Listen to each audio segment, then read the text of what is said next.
Chapter 2. Bouldernet. I make my way through the village, past the clusters of tents that mark our dwelling area. The animal skin shelters stand in their familiar disarray, a hodgepodge of sizes and shapes that somehow feels like home. I've always wondered why we don't organize them better, but Ansel says the chaos mirrors the unpredictability of life itself. I think he would just rather focus the tribe's attention and energy on more pressing matters like fishing, hunting, and crafting, things I'm not built to dwell on. As I approach the village center, I see Quovac and Norn hauling their freshly killed deer through our outer palisade. The massive wooden gates, their rough-hewn logs, weathered and scarred from years of use, creak open, admitting the hunters and their prize. Quovac, his lean frame belying his strength, has the deer's front legs slung over his shoulders. His weather-beaten face, tanned and lined from years under the sun, is set in grim determination, but there's a glint of pride in his deep-set eyes. Norn, barely older than me, but already built like a seasoned warrior, grips the deer's hind legs. His muscular arms, adorned with intricate tattoos marking his successful hunts, bulge with the effort. He's grinning from ear to ear, his white teeth a stark contrast to his sun-darkened skin, no doubt already planning how he'll embellish this hunt in the retelling. The deer itself is impressive, a large buck with a rack of antlers that would make any hunter proud, its coat a rich brown, now matted with blood. As they pass, I catch the scent of fresh blood and forest loam. It's a smell that always makes my stomach churn a bit, a reminder of my own failures in hunting. Well, that and the fact that seeing death like this makes me nauseous. Quovac nods at me as they pass, a gesture of acknowledgement that makes me stand a little straighter. Norn, never one for subtlety, calls out, "Hey, Yorin, maybe next time you can join us, yeah? If you're not too busy looking for herbs." I force a smile, ignoring the sting of his words. Norn means well, I know, but his reminders of my inadequacies in traditional Takakan skills grate on me. Norn is one of those people who instantly found his place. It seemed so effortless for him. Even before his proving cycle, he was sneaking off to go hunting, returning within hours with a freshly slain deer or handful of rabbits. For his proving trial, he managed to bring down a Turok, a feat that still echoes through our tribe's stories. I can still picture the massive beast he dragged back to the village in pieces, its shaggy coat matted with blood, those enormous curved horns scraping furrows in the earth as he hauled in its head. The Turok's hide alone kept our leather workers busy for weeks, and its meat fed the entire tribe for days. Norn's eyes shone with pride as he recounted the hunt, how he'd tracked the beast through the dense forest, waiting for the perfect moment to strike. He made it sound so simple, as if taking down a 2-ton behemoth with nothing but a spear and his wits was as easy as gathering berries. And here I am, barely able to stomach the sight of blood. I wonder what Norn thinks when he sees me averting my eyes from their prize, while he's probably already planning his next great hunt. Still, I can't help but admire the efficiency with which they move, the easy camaraderie between them. It's moments like these that make me acutely aware of my place, or lack thereof, in our tribe's hierarchy. A familiar scent catches my attention a few steps further down the worn village path. The sweet, earthy aroma of crushed marigolds mingles with the sharp tang of fermented indigo leaves. I breathe deeply, letting the scents wash over me. Malira must be preparing her dyes again. I follow my nose to her hut, where I find her bent over a large clay pot, stirring a bubbling mixture. Her dark hair, streaked with a few strands of silver, is tied back, a few stray strands clinging to her forehead in the steam. Her hands, stained with various hues, move with practiced grace as she works. "New batch, Malira?" I call out. She looks up, a warm smile spreading across her face. "Yorin! Yes, it's almost time for the summer tunics. Want to see?" I nod eagerly, stepping closer. The rich colors in her pots never fail to amaze me. Deep blues, vibrant yellows, earthy reds. It's like she's captured pieces of the forest and sky. "This one," she says, pointing to a pot of yellow liquid, "is for the elders' ceremonial robes. And this," she nods to a deep green mixture, "is for the hunter's camouflage." I can already imagine the village draped in these colors, each shade telling a story of our people's roles and traditions. Malira's art is more than just clothing. It's our history, our identity, woven into every fiber. "Will you make me something too?" I ask, trying not to sound too hopeful. Malira's eyes twinkle. "Of course. I'm thinking of a new set of boots, for whenever you get to go on that grand adventure of yours." I feel my cheeks warm at her words. "Thanks, Malira. The clothing you make, I don't know, they just make me feel like maybe I actually belong, you know?" She nods, understanding in her gaze. "That's the point, Yorin. We all have our place here, even if we're still figuring out what that place is." As I leave her to her work, the sense of her dyes lingering in my nostrils, I can't help but feel a surge of pride. This is my village, my people, and somehow, Malira's colorful creations make that fact feel more real than almost anything else. As I navigate the worn paths between the tents, the scent of smoke and cooking meats grows stronger. I'm approaching the food preparation area, and my stomach growls in anticipation. The slope leading down to Life Spring Lake comes into view, dotted with fire pits and drying racks. Women bustle about, their hands never idle as they prepare the day's meals, their colorful tunics a stark contrast to the earthy tones around them. Men either wade about in the water with spears fishing the smaller catches near the shore, their muscular legs glistening in the sunlight, or crouch on rafts and dugout canoes holding a bow and a single arrow drawn back, attached to a line for reeling the catches back in.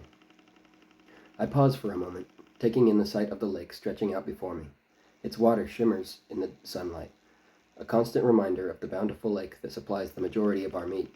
But Life Spring Lake is more than just a source of food. It's our lifeline in more ways than one. The lake is our closest source of mostly clean water, though it still needs to be purified over a fire pit to be truly drinkable. I've spent countless hours tending those fires, watching pots of lake water boil and steam. It's one of the few tasks I'm regularly entrusted with, given my lack of strength for more demanding chores. Sometimes, as I sit by the fire, I find myself wondering about our other water options, or lack thereof. Not that Life Spring isn't an abundant source of water, but it's pretty damn boring just sitting by the water and waiting for it to come to a boil. To my left, I can see our primitive harbor, if you can call it that. It's really just our collection of makeshift rafts and dugout canoes pulled up onto the pebbly beach. I've helped build a few of those canoes, but never had the strength to paddle one out on the water myself. As I make my way towards the palisade, I spot Jola, sitting by the shore, her ancient eyes fixed on the horizon. The oldest member of our tribe. She's seen more summers than anyone can count. Her face is a tapestry of wrinkles, each line a story in itself. Her white hair, thin but still long, is braided and adorned with small shells and beads. I'm drawn to her, as I always am, by the promise of another tale. "Jola," I call out softly, not wanting to startle her. "What do you see out there?" She turns to me, a knowing smile crinkling her weathered face. "Ah, young Yoren, always curious, always looking beyond. Come, sit with me. Let me tell you a story." I settle beside her, the pebbles shifting beneath me. Jola's voice, though frail with age, carries the weight of generations as she begins. "Long ago, in a land far beyond our forests, there lived beings unlike any we know, half man, half horse. They roamed the plains and forests with the speed of the wind and the wisdom of the ages." I lean in, captivated. Jola's stories always seem to speak directly to my soul, and this one is no different. "These beings came upon a vast lake, much like our own Life Spring, but wild and untamed. They saw in its depths both great danger and great possibility. Some feared to approach, seeing only the threat of drowning or unseen monsters. But others saw a path to new lands, new adventures, if only there were a way to cross it." Her eyes meet mine, and I feel a jolt of recognition. It's as if she's peered into my very thoughts, my longing for what lies beyond our borders. "The wisest among them said, 'The lake is neither friend nor foe. It is a mirror, reflecting our own fears and desires. To cross it, we must first understand ourselves.'" Jola falls silent, letting the words sink in. I mull over the story, feeling its truth resonate deep within me. It's just a fairy tale, I tell myself, and yet... "Jola," I begin hesitantly, "how do you always know just what story to tell?" She chuckles softly. "The stories know themselves, Yoren. They simply wait for the right moment to be heard. Remember, child, sometimes the greatest adventures begin with a single step into unknown waters." As I thank Jola and walk away, her words echo in my mind. The lake is neither friend nor foe. It's a mirror reflecting our own fears and desires. I can't help but wonder what Life Spring Lake reflects about me. Am I ready to cross into unknown waters, or am I still trapped by my own limitations? I look over to the log palisade encircling our village, a clear reminder of the dangers that lurk in the forest beyond. But to me, it feels less like protection and more like a cage. I yearn to see what's out there, to test the skills Tornu has taught me against the real challenges of the wild. As I stand a short distance away from the fish piles, my eyes are drawn to the glimmering surface of Life Spring Lake. There, knee-deep in the clear waters, stands Zivo, right along Caldo, his mentor. Zivo's lean, muscled form is as still as the ancient trees that ring our village, spear poised above his head. His dark hair is long and uncut, a style that has become common for the fishermen among us. Should they run out of twine to make a fishing line, a fisher will pluck a few strands of their own hair and make a sort of makeshift line to continue fishing. Zivo's eyes, sharp and focused, scan the water's surface. I pause, watching in fascination. Zivo's always been a mystery to me, the silent fisher who can commune with the waters in a way none but Caldo, our eldest fisherman, can match. He's spent almost every waking moment on these waters the last few months, since his mother began showing signs of the withering sickness. I shudder, remembering the haunted look in Zivo's eyes when he first noticed her persistent cough, the way her hands trembled when she tried to weave. The sickness is cruel in its subtlety at first. A little more fatigue than usual, a loss of appetite that comes and goes, but we all know what follows.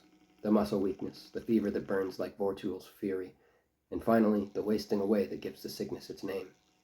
Suddenly, his arms blur into motion. The spear plunges into the water with a soft plunk. When he draws it back, a fat, silvery fish writhes on its end. Roan's breath. He makes it look so easy. I've tried my hand at spearfishing before, but all I managed to do was soak myself and scare away every fish within a stone's throw. Zivo, though, it's like he's part of the lake itself. He turns, sensing my gaze, and gives me a slight nod. I return it, feeling a mix of admiration and envy. I wish I could find something I'm just as good at. Some people are just born with a gift, I guess. Shaking off these thoughts, I refocus on my task. I make my way over to the piles of fish by the shore and scoop up an armful of the slick, scaly things, carrying them back towards the stone bench used for cleaning meats. Hefting my bundle of slain fish up onto the smooth stone surface, I shake my head in an attempt to clear it. One of the fish, slick and stubborn, slips through the rest and hits the dirt with a wet thud. Every damn time, I swear. A sigh escapes my lungs as I bend over to pick it up, the smell of lake water and fish scales filling my nostrils. Standing straight again, I'm met by the judgmental gaze of Ekra standing mere feet away from me. Ekra's weathered face is a map of wrinkles, each line etched deep with years of hardship and stern judgment. Her eyes, still sharp despite her age, bore into me with a familiar disdain. "You know, boy," she begins, her voice a raspy purr that sends chills down my spine. "Gutting the fishes be more suited for a woman. Takes a steady hand and a sharp mind to keep the tribe fed and keep from wasting our meats." A sneer spreads across her thin, wrinkled lips, exposing teeth yellowed with age. I feel my face flush hot, then drain of all its warmth in rapid succession. My throat constricts as I try to retort, but my tongue has gone numb, and my mouth is completely dry. The words catch in my throat, my brain betraying me, leaving me with an empty void between my ears. My fingers twitch uselessly at my sides as I search for words that won't come, my palms growing clammy with each passing second. Ekra's gaze bores into me, her eyes glinting with a mixture of triumph and contempt. I might as well be a pebble on the lakeshore for all the clever responses I can muster. Tut, damn it. The vile woman, prudent as she is, doesn't even let my silence go to waste. Her voice, dripping with false concern, cuts through the air like a knife. "Why don't you go out and haul in one of the boulder nets? The men have been setting them at dawn to catch the big fish, and they need bringing in before the heat of the day spoils the catch. Surely you can manage that." I feel my eyes shoot open wide, the world around me suddenly too bright, too sharp. My heart hammers against my ribs like it's trying to escape, each beat echoing in my ears. A boulder net? The very thought makes my knees weak. How in the void am I meant to pull a boulder net back by myself? The image of three burly tribesmen, muscles straining and veins bulging as they haul one back to shore, flashes through my mind. A scream builds in my throat, hot and desperate, but it stays trapped there, turning into short, shaky breaths that barely move past my lips. Ekra's lips curl into a satisfied smirk, the wrinkles around her mouth deepening. I know she can hear every trembling exhale, can see the panic written plainly across my face. Even if I could scream, I wouldn't dare dishonor one of the Takakin elders, not unless I'm looking for an even more physically demanding punishment, which I most certainly am not. Ekra tuts, the sound sharp and dismissive. She waves me away with a gnarled hand, her bony fingers directing me towards Lifespring Lake. The expansive water, usually a comforting sight, now looms before me like a challenge I'm destined to fail. I typically find its name befitting, having been a true spring of life for our tribe for generations, but I can't help but feel its irony now, as it might just be the death of me. My mind races as I scramble to come up with a plan. I've never taken one of our rafts out onto the water, but I don't think I'd be able to drag one of the nets back while I'm neck deep in water either. I guess I'm opting for a raft. I grip the edge of the first raft I come to, my knuckles turning white as I struggle to push it into the water. Tucks, clay, why are these things so damn heavy? The rough wood scrapes against my palms, but I grit my teeth and keep pushing. Finally, with a lurch, the raft slides into the shallows. Clambering aboard, I grab the makeshift oar and begin to paddle. My arms burn with the effort, each stroke feeling like I'm trying to move a mountain. The raft drifts sideways more than it moves forward, and I fight to keep it on course. Finally, after several long minutes of veering this way and that, I make it to the first net. I glance back at the shore, hoping against hope to see Tornu there, ready to call me back and put an end to this madness. But all I see is Ekra, her mocking gaze boring into me from afar. I swallow hard and turn back to my task. The heavy stone weights that anchor it loom beneath the water's surface. I stare at it for a long moment, my heart pounding faster and faster, climbing its way up my throat. I can feel my quickening pulse in my fingertips as they press into the wood of the raft. I lean over, grasping the thick, coarse rope of the net. It's slick with algae, and I struggle to get a good grip. I pull with all my might, muscles straining, but the net barely budges. Sweat drips down my forehead, stinging my eyes. I readjust my grip and try again, throwing my whole body into the effort. This is exactly why I don't do the fishing, and Weka forbid I fall in. Who knows what monstrosities lie in wait at these depths? I mean, I'd probably only be up to my neck if I stood up straight, I think. But I still don't know what might be lurking beneath, and that's more than enough to keep me from jumping in. Just as I feel the net starting to give, a powerful force slams against it from below. Shit, shit, shit! A massive fish thrashes within, its strength far exceeding mine. Before I can let go, the net yanks me forward. I topple over the edge of the raft with a startled cry. The cold water envelops me, and I thrash in terror. The more I struggle, the more entangled I become in the net. My ankle catches in a loop, binding me tight. Panic sets in, completely gripping me as I realize I'm trapped. As I thrash in the cold water, a terrifying thought flashes through my mind. If I survive this, how will I face the tribe again? This failure, this weakness, it's everything they already think about me, confirmed in one horrifying moment. Even if I make it back to shore, will I be able to look Ekra in the eye? Will Tornu still believe in me? The shame burns almost as much as my screaming lungs.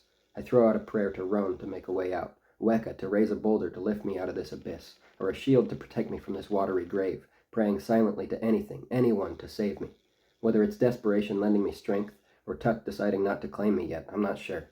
But I claw at the net, trying to drag myself, and the net holding fast to my leg, towards the shore. My lungs burn, heaving for air. Each pull feels like it might be my last. The surface seems impossibly far away. Darkness creeps in at the edges of my vision. My movements become sluggish, my thoughts hazy. This is it? This is how I die. Tuck, take it all! Why didn't I just tell that vile witch no?